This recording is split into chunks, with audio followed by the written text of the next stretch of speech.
teaching duties at UNC Chapel Hill to come speak to us today in Davidson.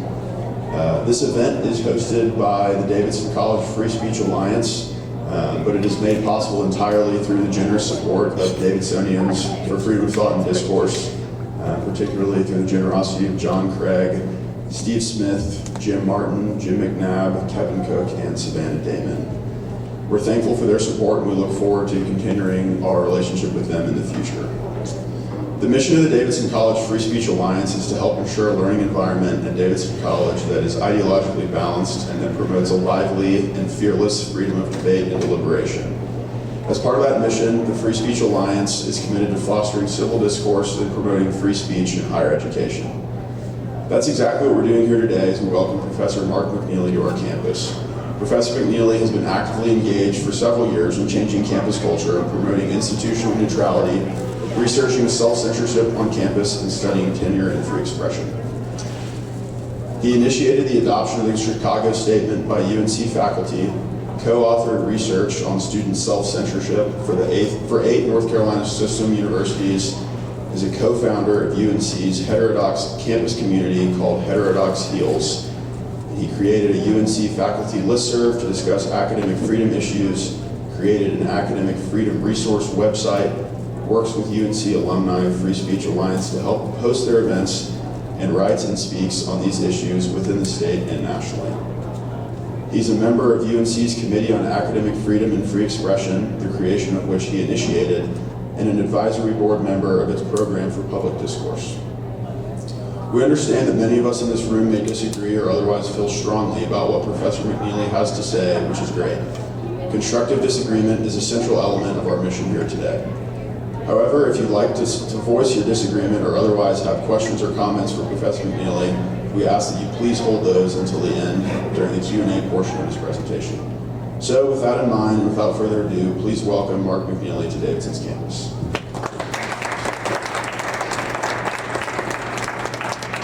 Thank you. Can you hear me okay? Great. You got a lovely campus here. I was driving over here, driving by Lake Norman, so perhaps this is a beautiful place. So I'm going to talk about changing campus culture. I just want to note that the opinions are really mine. They're not the University of North Carolina, Chapel Hill. So what I want to talk about is free expression and the pursuit of truth, why that's important. I'll then talk a little bit about what we've been doing at UNC. We'll then go into how do you change a culture on a campus, and then the path forward. So the importance of free expression is, like I look at it, universities have a few fundamental missions. One is knowledge generation and transmission for the betterment of humankind. Right? That's why we seek truth. Developing America's and the world's future leaders and citizens. Fostering the success and prosperity of future generations. So that's how do we train people to actually just do jobs, right? And to support all that, providing the students values, knowledge, and skills to exercise their democratic responsibilities. And really, to do these fundamental missions is really only possible with things like academic freedom, free expression, viewpoint diversity, and institutional neutrality, as well as constructive dialogue. So, right, those are the topics I'll be talking about today. And I was listening to Larry Summers, who used to be the former president of Harvard, and he was talking to, I think it was Yasha Monk, who has a very good blog called Persuasion. And he was talking about what's happening on campuses. And I like the way he put this. He said, a world better understood is a world made better, right? So we cannot change the world and improve it and make it better if we don't understand what's actually going on, right? Which means that you need to pursue truth, you need to understand what is reality. So another issue, so that's one thing that's going on. Another issue is that a lot of the things that we are dealing with in the world are what are called wicked problems. So these are problems where they're very complex, there's lots of different stakeholders, there's no right or wrong answers.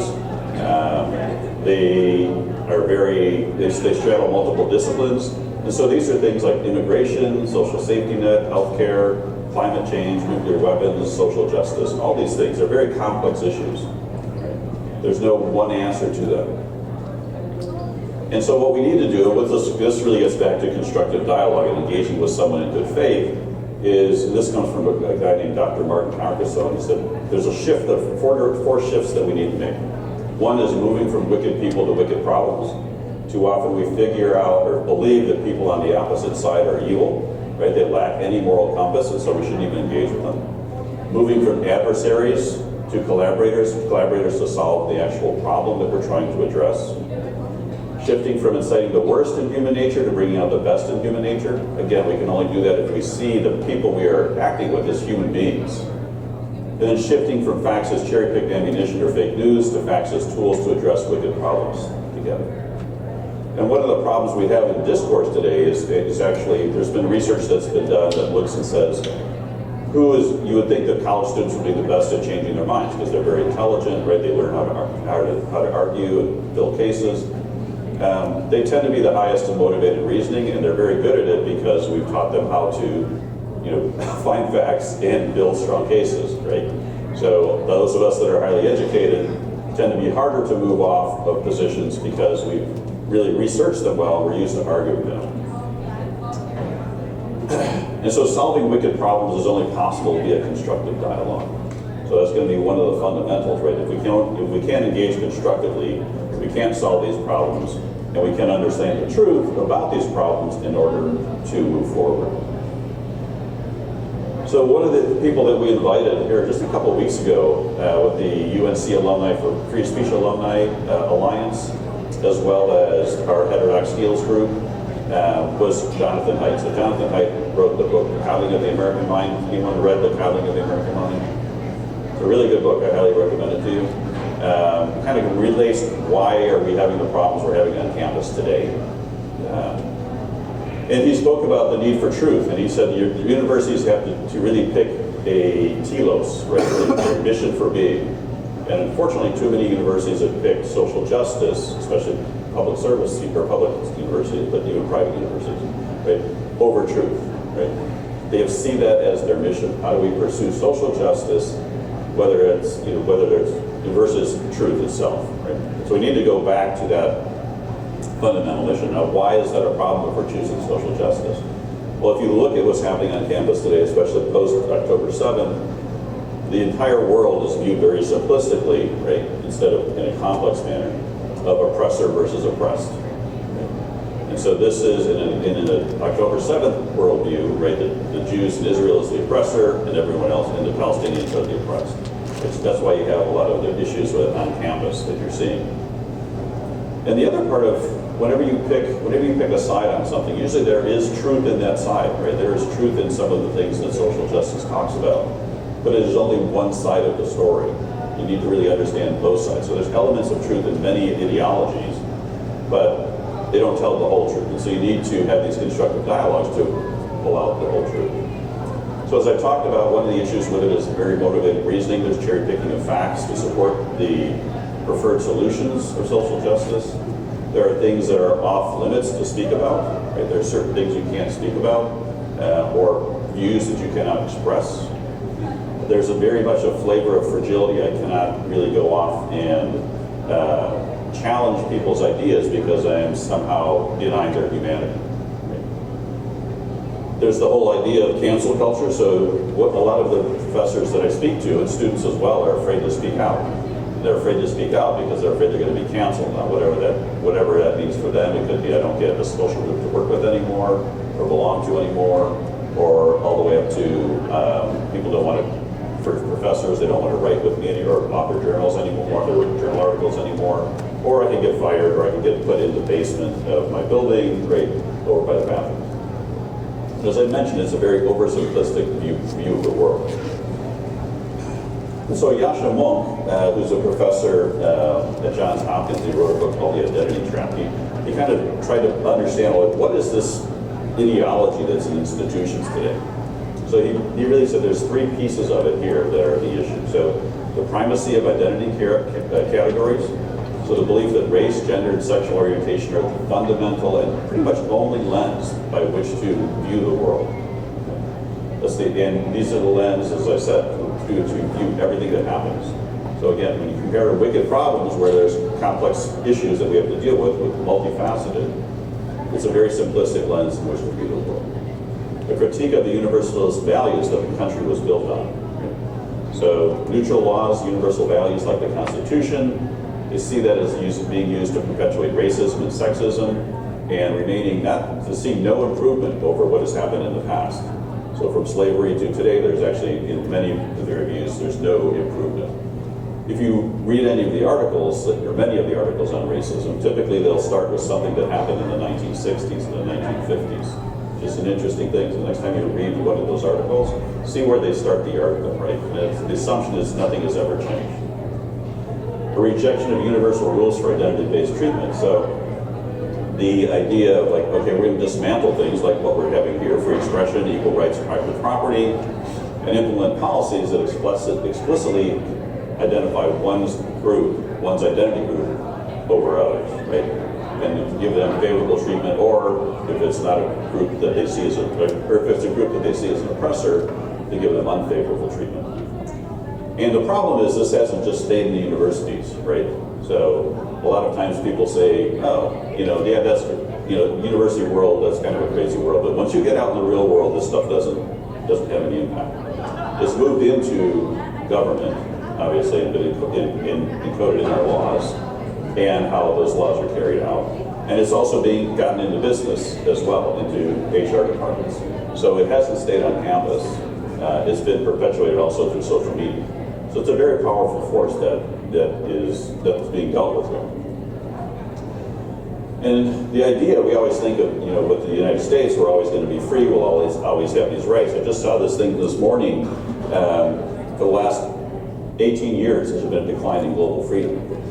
So there's no guarantee for your generation, talking to students here, that what you have today is going to continue. It's really up to you to see, okay, can I make sure that the legacy that you've been given continues? So Jonathan Haidt also talked about something else. He said there's really two fundamental mindsets. Ever since amoebas, right, at the very beginning of evolution, started to move, there was two questions, like where do I move? Do I go off to discover stuff so I can eat and find things, or do I defend myself and try to stay safe?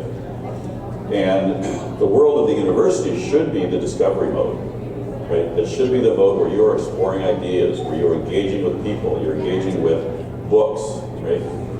Versus what it's become is defend mode. I don't speak about certain things. I don't read certain things, right?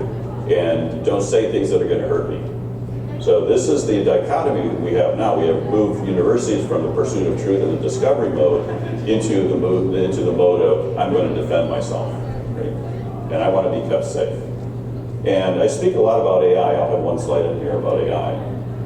But between the things that are happening geopolitically with China, Russia, and Iran, and North Korea, and the things that are happening in technology with AI, the world that the students that you're going to grow up with is going to be extremely dynamic, right? The last thing you need is to be trained and put into safety culture. You need to be resilient and be adaptable and be anti-fragile, because the world is going to be a very dynamic, let's just put it in a nice way, a very dynamic world. So our interim chancellor, Lee Roberts, he was talking here about Jonathan Haidt because he attended the Jonathan Haidt talk. He called out this thing, right? He said, I heard a visiting scholar argue you can approach the world with a mindset of discovery or defense, reaching out with open-minded curiosity or retreating with anxious uncertainty. He said, I'm determined to approach every moment of this role in discovery mode because that's what a university life demands. Right? So that is the mode that we need to restore on many campuses. Okay, so I'm going to talk a little bit about the UNC story, and we've made some progress. So we've made a lot of progress, but there's still issues. Okay. So we've done a number of things. I'll hit a number of them. So we won the Fire Green Light rating, or we got the Fire Green Light rating for not having speech codes. We adopted the UNC or the UN Chicago free expression statement. We created a program for public discourse, which fosters constructive discourse. We did two waves of research on free expression with students, one not just on UNC, one across 8 campuses in the UNC system. We adopted, of course, the Chicago Statement on Calvin, which is one on institutional neutrality. We started the UNC School of Civic Life and Leadership. We started the Heterodox Heels, and then we won the Heterodox Academy Institutional Excellence Award, and the trustees won the ACTA Award. So, Fire Green Light rating. This is the rating where FIRE, right, Foundation for Individual Rights and Expression, gives to universities, and if they have a really bad speech code, they get a red. If they kind of got a not so great speech code that's vague, they get a yellow, and if they have no speech codes, they get a green. So only 60 schools have hit green. There's 324 in the middle, so it's kind of a bell curve, and then 94 on the bottom, right? Davidson has moved off of being a red to a green, to a yellow. So that's good, making progress. But it means you still have, at least according to FIRE, some speech codes that are vague. Adopting the University of Chicago's free speech statement, you can see a little bit of it here. Being committed to free speech and open inquiry, right? It guarantees to everyone, faculty and students, the right to speak, write, listen, challenge, and learn, right? And the idea that the university is not, its role is not to shield people from ideas and opinions they find unwelcome, disagreeable, or even offensive. And Davidson has adopted it, I believe, in 2023, so that's a good move too. So this is some of the research that we did on students, and I'll show you what it looks like at UNC. It's fairly similar to what you have here at Davidson. This was led by a cross-discipline team of faculty. We looked at 8 UNC system universities. It was funded by the Board of Governors and universities. So this was the team. So we had somebody from English and Comparative Lit. We had a person for political science, and then we had myself. And we represented a range of political views. We looked at these 8 universities. We had people, faculty at each institution support the work. And there was an incentive to do the survey just to get more students to take it, which actually improves the methodology. It was directionally consistent. The findings were directionally consistent across the 8 universities and directionally consistent with the national research. There's been a lot of national research from Knight Foundation, Heterodox, FIRE, lots of different organizations. So I'll hit some of the things. Self-described ideology by university. You can see the different universities. I'm always going to highlight Chapel Hill because that's the one I'm concerned about. About 60% liberal, 14% moderate, 15% conservative, 11% undefined. So heavily weighted towards liberal. The faculty tend to actually allow or encourage participation from liberals and conservatives alike. So not too many people disagree with that statement, including conservative students. However, campuses don't consistently achieve an atmosphere that promotes free expression. So you can see students that are concerned about if they voice their opinion, right, about what peers might say versus the instructor. So they're really more afraid, and this is a consistent theme. Students tend to be more afraid of their peers than they are of their instructor. Now that might vary by campus, but that is a consistent theme. Doesn't mean they're not afraid of some professors, but they tend to be more afraid of other students and the self-censorship.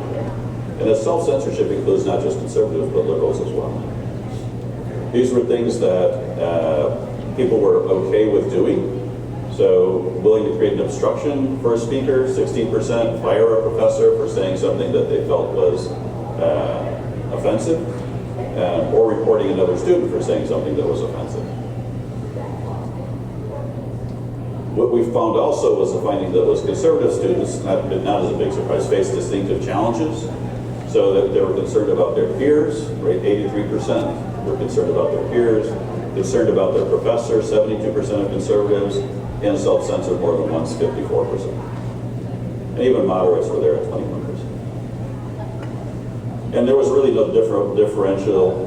appreciable difference between males, females, and non-binary people, or white versus non-white on these issues. This was an interesting one because think about your campus. If your campus is primarily liberal, right? And would liberals be willing to have someone who is out in their in-group, right, essentially conservative, as their friend?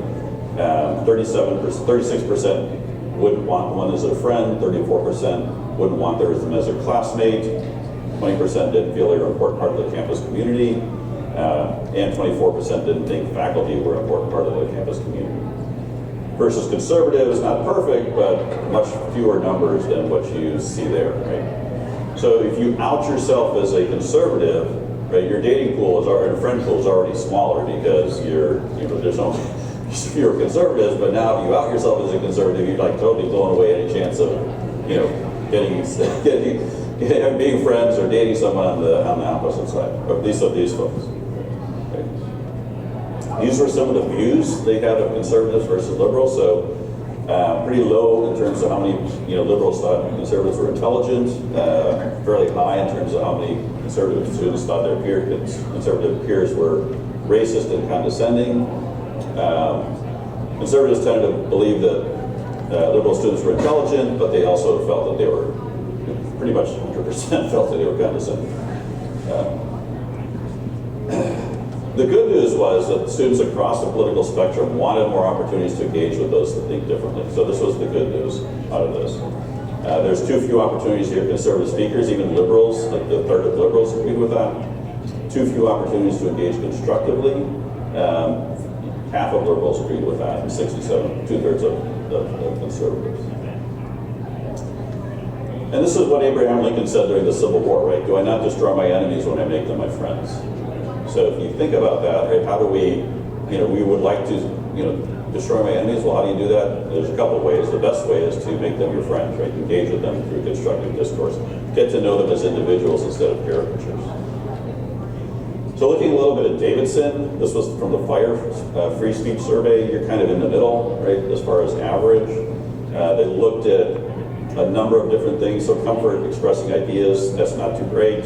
Openness, not too great. Administrative support, not too great. Some of the other ones aren't super bad. Disruptive conduct, overall tolerance. You still have this yellow speech code. So there still are some issues. This was your comfort disagreeing with a professor. About 70% were either very uncomfortable or somewhat uncomfortable. So that's not great. This was kind of an interesting one. So perceived average political views of students. So people that took the survey, again, it's only 181, but it gives a flavor. Almost, I think it's 85%, 90%. People perceive that about 85 to 90% of the students on campus are liberal, right? And then about 70% of faculty. But then if you actually look at the self-described views of students, only about 60% said that they were liberal, right? So there's this perception, and you have to think about why is that? And it could be because it tends to be the only ideas allowed on campus tend to be liberal, so you assume everyone is liberal. But my point is, if you look at the real versus perceived, in terms of ideas, at least about constructive discourse, there's a winnable middle in there, and there's some possible people over here. I don't think those folks are probably going to be winnable at all, right? But at least be able to have a constructive dialogue with them and share ideas. It's a bigger number than you might think. These were concerning, but some were, also, probably not too different from other campuses. Shouting at a speaker, 60% said sometimes or always acceptable or rarely acceptable.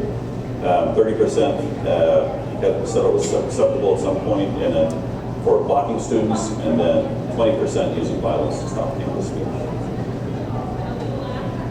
Right? So this is where you need to educate people on the need for free expression and constructive dialogue. So moving on to one of the other things that we created was this program for public discourse. It was created actually by our now provost. And so the idea is to build students' capacities for debate and deliberation, helping them become better citizens, civic leaders, and stewards of our democracy. So everything we talk about at UNC and why we're doing this free expression work, much of it is tied to how do we help create the citizens of tomorrow if you're going to work and live in a democracy. Right? These are fundamental ways that we deal with problems, or should be dealing with problems in the United States. So a lot of that's trying to engage other faculty to support this. We do a lot of events. PPD does a lot of events, and engaging students directly with the speakers. But there's also a thing called the Agara Fellows, where they get to have some constructive discourse. So they brought in Barry Weiss, who then was interviewed by Frank Rooney from the New York Times. She did a great job. She's how many people follow Barry Weiss? She's awesome, so you should subscribe to the Free Press. She's got a great little thing. The Agara Fellows, right, they also have engaged with students, is another one. Our trustees actually adopted, and so now we have adopted the University of Chicago Calvin reports. That's different than the Chicago Statement. So the Chicago Statement was about free speech in general. The Calvin Statement and report is really about institutional neutrality. So it really goes back to the university should not be taking stances and be making statements about external events, whether that's what's happening in the Middle East or whether that's happening, with George Floyd or any of the events that are happening external to the campus, right? The idea behind that is, and because, for a long, long time there, right, every time anything happened in the news, the university would be shooting out statements, everything from the people at the top all the way through a bunch of departments. Now, the idea is you want to have that institutional neutrality so faculty and students can feel free to express their own opinions.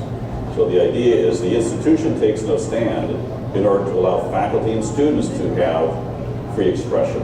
Because if the university takes a stand to support A, it's pretty hard as a student or a faculty member to say B is the right answer.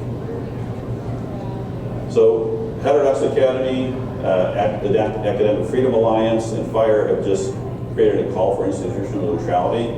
I think the hearings that you saw in front of the House, where 3 of the leading campuses in the country really embarrassed themselves, 2 I think have been fired or resigned. That has, I think, created one is it raised even greater awareness of the problems on our campuses, but it also has created a push for institutional neutrality. So before, it was very easy for the people at the top, who tended to be progressive, to speak out about issues because the people below them, right, progressives and liberals, would support those views. Now, after October 7th, you've got people, both Jews and Palestinians, who are within that group who are now having conflict, right? And so a lot of the people at the top believe in that same ideology of who's the oppressor and who's the oppressed. And so they were very reluctant to make statements. And that's what they were called out for in the House hearings, right? So this inconsistent action of we're going to always make statements about this, but now this thing happened, we're not going to make a statement. And so the way to get out of that for everybody is to do institutional neutrality. Just quit making statements, right? The university has no job to be making statements about what's happening externally at the university. So this is the Heterodox Academy made a model statement. When I think about FIRE and Heterodox Academy, FIRE is the one that supports free expression. Heterodox Academy supports constructive dialogue. That's how I think of those 2 groups. So they came up with a model statement that universities could adopt, right? So the reason you don't want to do these statements, right, they chill speech, they displace scholarly discourse, which is why we're here with very simplistic position statements. It's really a waste of time. I mean, you can imagine how much time administrators spend just trying to get a statement out, and then they come out with a statement, and half the people have either not made it strong enough for half the people, so they're mad, or they made it too strong for the other half of the people, so they're mad, right? And it undermines public trust. If you look at how trust in universities and higher ed has declined, it's declined not just among Republicans, but Democrats as well. So without that public trust, you're not going to get people donating to universities, you're not going to have the public being willing to, and taxpayers being willing to support universities. So some of the model statement principles, the biggest one is maintain institutional silence. Just quit expressing opinions that don't affect the university. Right? Everyone from the chancellor, the president, the provost, all the way down to the academic, anyone that's in administration is not supposed to be making any statements about the position of their academic unit. And then publicly commit to doing this, right? And have a policy for handling violations. So I tried to make this little simple thing last night, because you wouldn't believe how confused people get about institutional neutrality. They're always throwing it up, it's like, we can't do that because of institutional neutrality. It's really simple. It's an internal issue of the university, right? Administrators should speak out. It's an internal issue for the university. And faculty and students can say whatever they want, right? If it's an external issue of the day, whether again it's like it's happening in the Middle East or happening in the United States, right? Faculty and students, yeah, go speak out, but administrators don't. Right? It's really quite simple. Another thing we did, we started with the Committee on Academic Freedom and Free Expression. It was chartered by the Chancellor. We're focused now on getting a rights and responsibilities document, so faculty tend to think a lot about all their rights in academic freedom. There are corresponding responsibilities, right? Acting in a scholarly manner is one of them, right? Realizing that we represent, to a certain extent, certainly the profession. So you need to think about that when you're making statements. I want to provide guidelines for the institution of neutrality, because again, nobody understands it. We want to have an academic freedom website that students and faculty can go to, and then develop an educational plan to get people to understand this issue. This is a website I set up, if you want to ever go to there. It's got lots of information on academic freedom. So it's something that you can think about doing as well here at Davidson. It would be great if it was part of the actual Davidson website system. Another thing that happened was this creation of this UNC School of Civic Life and Leadership. And it was very controversial. Part of that being, usually programs like this or academic units get started by the faculty within a university. This was started within the university as an idea, but the trustees, UNC trustees, and I'll tell you, I mean, the way it works, right? The legislature right now has a supermajority. It's conservative.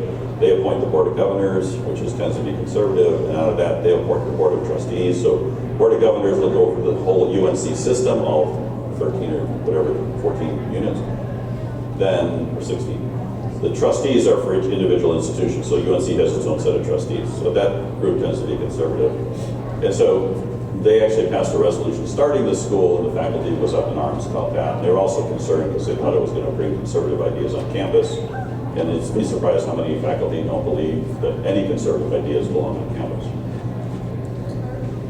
And so what is set up is to help us become leaders in, again, building the capacity for civic life and leadership.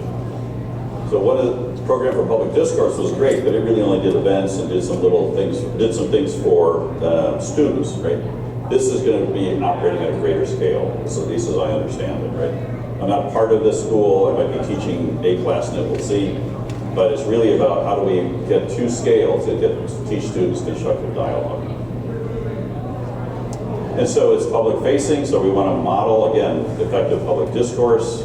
We turn into the campus and we make sure that we are, and students, right, to integrate constructive discourse and free expression into the general curriculum. And then bring in visiting faculty and scholars, right, to share what they know about civic leadership and life and free expression in the world, bring it into UNC. There right now have been 9 inaugural faculty selected. It tends to be all within what we call the college, which is humanities, liberal arts, and the sciences. The qualifications, right, they're all very well established professors, established faculty, and trusted faculty, so that has, to a certain extent, gotten the rest of the faculty a little bit more comfortable. They are now driving the creation of civic life and leadership, what it's going to be about. And so I think this is a great thing that's going to happen for UNC, and it'll start getting some of the things that the program for public discourse started, but doing it at scale. Heterodox Academy has campus communities. I don't believe Davidson has one, but these are faculty, usually faculty communities, and they're all over the United States and even overseas, right? And it's really about how do you change the culture on campuses.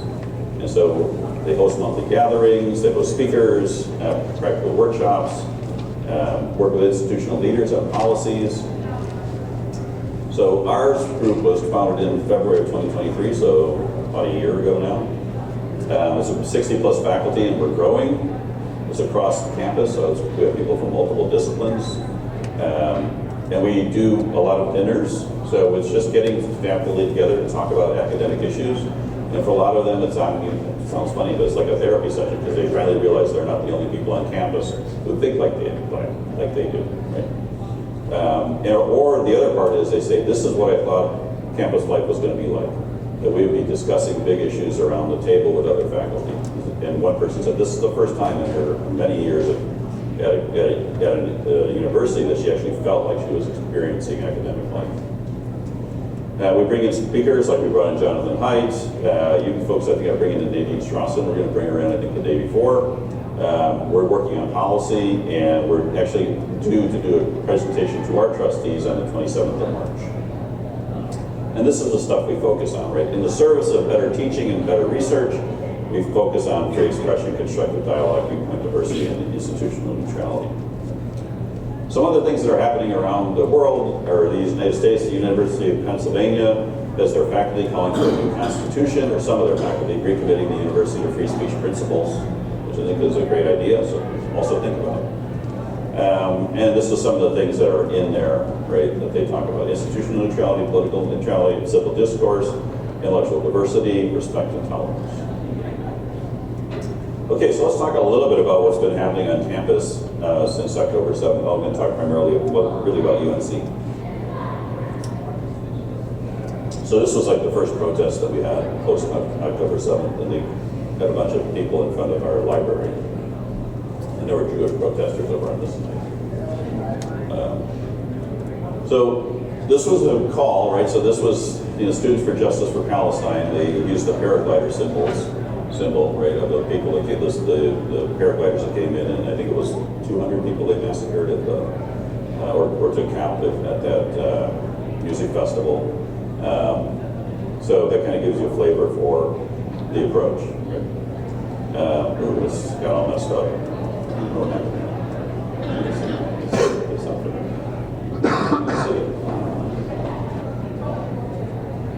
So, okay. So there was a speaker, we had a UNC event that was sponsored by 5 different academic units, departments, and they had the speaker come in, and she talked about October 7th being, for many of us, from the region, a beautiful day, right? So October 7th, when there were 1,200 Israelis killed, right? They thought, this person thought that was a beautiful day, right? She went on to say that they should not apologize for it, but they should be very proud of it. Okay, yeah, here's the rest of it. This was pretty much her whole statement. And this was during an academic event that did not allow any Q&As, and only had, no one challenged her on her position, right? It was all a one-sided view of what was happening in the Middle East. Which, I mean, if you only bring in one speaker, you can obviously only present one view, but if you have 5 speakers on a panel, right, if you're really doing scholarly work, you should be having at least 2 different viewpoints, if not 3 different viewpoints or more. Okay. So as a result of that, 200 faculty signed a letter, and there was a lot of debate about signing the letter, because some people feel like, well, if you call out these faculty, are you canceling them? Well, the belief of those 200 people was, one is the views. It's a very hard definition of what is anti-Semitic, and there's debates about what the definition is. I think saying October 7th was a beautiful day, wonderful day, I don't know. I kind of think it falls in that category. And the other part of it, though, was the fact that this wasn't done in the scholarly. Right? So it was fighting speech with speech. There was no call for this person or anyone who was involved in the event to have any repercussions. They're basically saying, this is not the culture we want to build at UNC. Another thing that happened was that a Jewish faculty member came forward and said that, carried a resolution for our faculty council, our faculty governance, to have a resolution against anti-Semitism. And rather than actually getting it to a vote, I'm a member of the faculty council, I seconded the motion. It was decided to table it. So even though the faculty council had previously, probably about 8 other times, had statements about different groups, in support of different groups, whether it was Asian Americans or other minorities, or either racial or sexual minorities, okay, had very, very strong support of them. They refused in this one to actually take any vote on it. Then the last thing was we had Barry Weiss here. There was a protest, and they made quite a bit of noise. But then the provost got up and said, "You're breaking the law," and they got him out. This is kind of where it's going. So my point here, and what the program for public discourse is trying to do, is have deeper discussion, right? In contrast to the one event where it's 5 people who all have the same view, really to bring on 2 people that have a discussion about this in a scholarly manner, right? About what's happening in the Middle East. And also what's happening in the United States as a result of what's happening in the Middle East. We did have the height event. The height event was very interesting, so I moderated that with him. And Jonathan Haidt, I don't know if you know him, but he's a liberal. But he's more now, I would say, a classical liberal. But my take on where he's at. But at the beginning, and he said he used to be a proponent of DEI, right, and that it was very important. He does now think that's not a workable thing to have in the institution, right? Said identitarian is completely incompatible with the mission of the university. There's no future for DEI as long as it's based on identity. And this thing got like, so this is a clip that somebody took out of the thing, and it got like 600,000 views on Twitter. So the last part, changing a culture, we'll talk about that and then moving forward. So when I think about culture, right, there's 4 pieces to it. The communications part, the colleagues that you bring in, the people that you're hiring, the competencies, and the codes. So it starts with the codes, right? What's in the UN's Constitution, but also if you say that constructive dialogue is important, but you don't fund it, or you don't fund groups like the Program for Public Discourse or the School for Civic Life and Leadership, or anything like that, you know, then that is not going to happen, right? Culture is formed by what you send people to do. You also, though, need to have training and competencies for people so that they understand, just like here, you're having, doing some education of folks, right? But beyond the education that, hey, there's a need for free expression, you need to actually teach people to have constructive dialogue. It's extremely hard, right? To engage with people who disagree. Also, the leadership needs to walk the talk, right? So they have to follow the rules for institutional neutrality, right? And that who you bring in, like what are the people that we're bringing in, and that are on the campus, right? Are they people that when you bring them in, no matter what their beliefs are, they support free expression, constructive dialogue, and viewpoint diversity, or not? So those are the key elements, and I would tell you, changing a culture is very, very hard, right? Because culture is ingrained in people. But the only thing I would tell you also is that there's a big middle section of people who, especially I think after 10/7, have realized that there really is a problem that are now, I think, winnable or approachable to get on board in terms of these free expression and constructive dialogue viewpoint diversity. They now understand there's a problem. So I wrote an article called Truth, Academia, and the Parallel Polis for Heterodox Academy. And so parallel polis is a concept, and I'm not saying that universities are communist systems, and I say that in the article, they're not communist systems, but this was an interesting approach or a concept from these 2 Czech dissidents during the time of communism, Václav Havel and Václav Benda, where basically it's like, because it was impossible to talk about things, they had to create an independent society that was parallel to the formal institutions. And so within UNC, that's really what I think of with the parallel polis. You're creating other institutions within the academia or outside of it that are trying to influence the culture.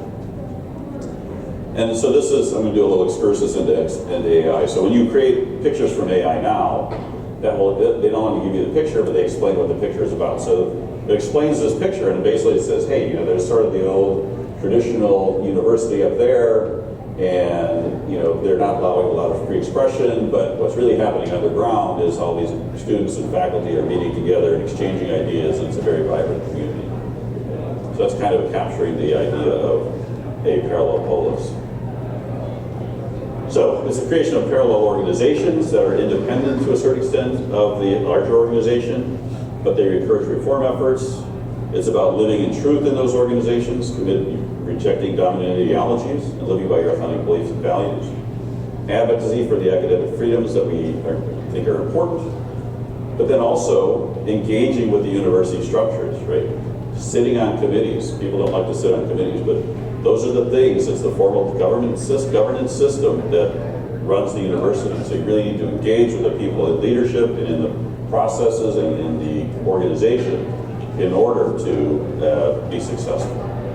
I see some people taking pictures of the slides. That's fine. I can also send you the slides, Kevin, if you send me an email. And so when I think of a parallel polis relative to UNC, right? There's lots of external organizations, of which the group that's put this on is one for you folks. There's FIRE, Heteros Academy, right? Alumni Free Speech Alliance, which is what your group is part of. Martin Center in Raleigh, big, named after, where's Governor Martin? Yeah, named after Governor Martin. Right? Bipartisan Policy Center up in DC, Braver Angels. But then within UNC, there's lots of, some of these are part of the university, but other ones like Heteros Heels are part of it, are not part of it. Academic freedom is not part of it, right? So again, and they're all trying to influence trustees, faculty council, board of trustees, individual faculty and students. And so I'm going to wrap up here, then we'll have some time for Q&A. Right? The purpose of why we're here, pursuing truth in the service of teaching, learning, and research.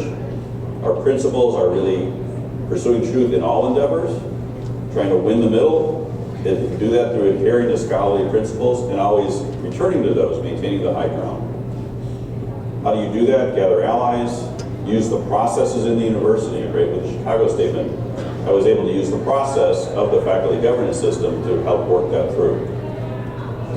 Protect rights, but require responsibilities of faculty and students, hold people accountable. Lead by example, we need more people to speak up, right?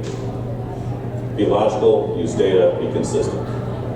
And this isn't going to be like all progress. I showed you, like, we made progress, but we've had issues. We still have issues, but it's going to be issues for, it's going to be consistent, constant battle, right? But you need to celebrate, communicate wins, and then believe that at the end that you're going to be successful. Okay, so I think it's my last slide. Right, the fight for the pursuit of truth and free expression on campus is important, but we must not adopt the attitude or approach of those who oppose it. Right, we must not talk down to people, but instead talk to those willing to listen. Let's not lecture others, but instead be willing to listen to them. And the interesting thing is whenever they teach you, like in classes, like, here's how to argue your point, right? And this is why the other person might not understand, but here's how to convince them. It's like, we need to teach people, like, to be convincible. It's obviously something like, you know the answer, you just got to convince those other people. It's like, that's not true. Like, half the time you're not, right? Don't promote just our viewpoints, but instead promote viewpoint diversity. Don't cancel opponents, but convince them or be convinced ourselves by the arguments. And don't push narratives, but pursue the truth as best you can. Okay, so thank you very much. And with that, I will open it up for questions.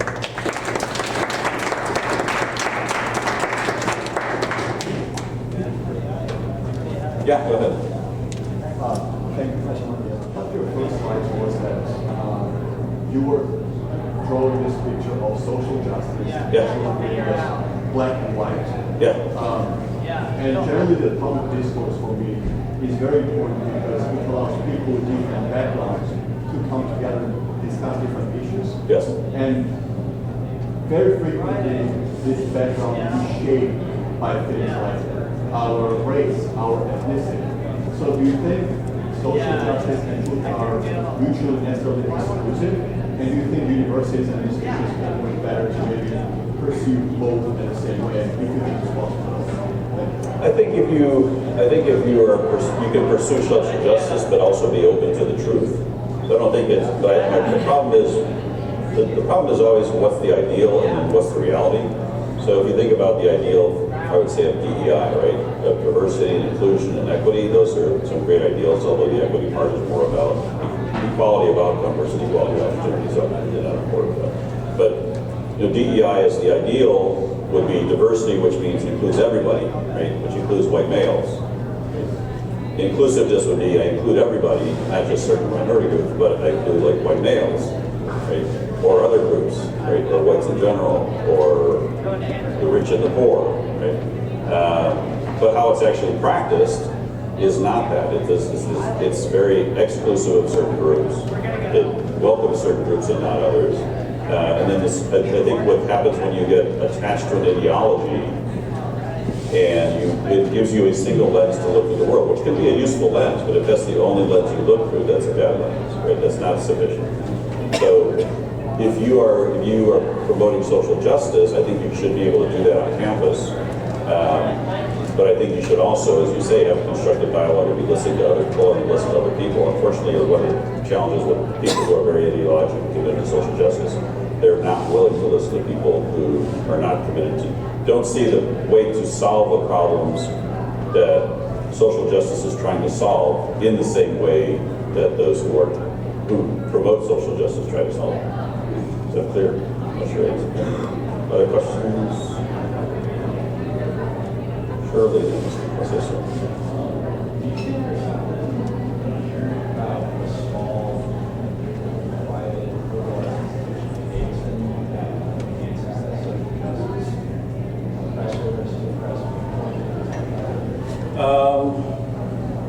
I mean, yeah, the question was, do you think there's something about a small private college that makes it more likely, tell me if I'm wrong, more likely to promote social justice than another one? Is that it?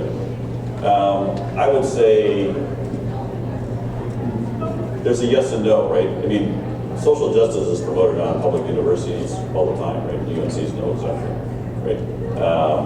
I think the only advantage that public universities have is they get money from external organizations like taxpayers, which so half the taxpayers, right, or at least a third are like conservative. And so they have to listen to those through the boards of trustees and governors and the legislature. So, and they also have to follow the Constitution, which private universities don't. So I would say there are bigger impediments at private universities to promoting truth and getting out of the social justice, realm than there are at public universities.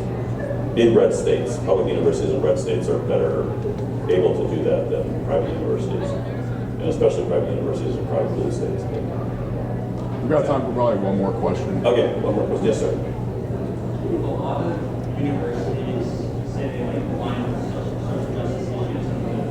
Say it again. A lot of universities say they align with certain social justice issues Yes. that their students feel that they're safe and that they can't explore it. Yeah.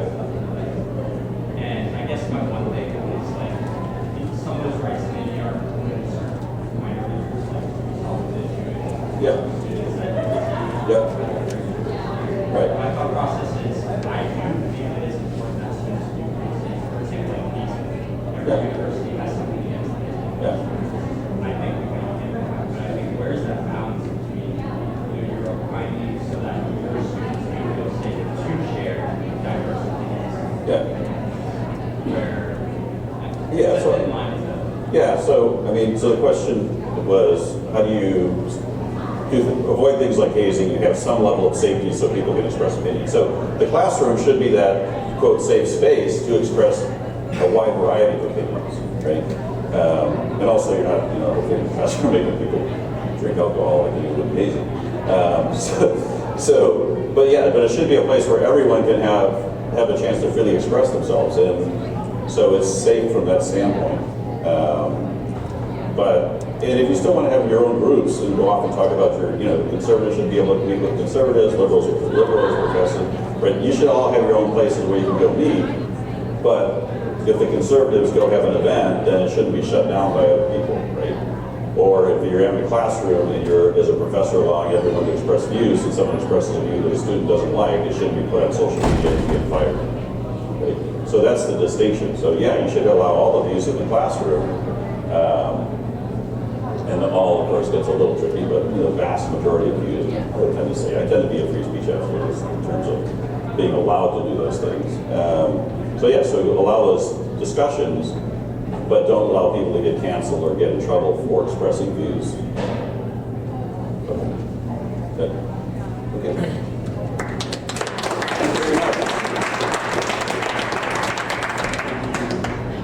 Thank you, Professor McNeilly. I'm sure I saw a couple more hands for more questions. I'm sure if you want to ask Professor McNeilly another question, I'm sure he'd be happy to field that to you after we're done here. But I want to extend our gratitude once again to our sponsors, Davidson for Freedom of Thought and Discourse. If you're interested in learning more about the FTD and what they do, Kevin Cook right back here works with them and would be happy to speak with you when we're done here. And then finally, if you're a Davidson student and you're not involved in the Free Speech Alliance and you would like to be, please come find me after we're done here and we'll take care of that. So thank you all for coming. Have a great rest of your day.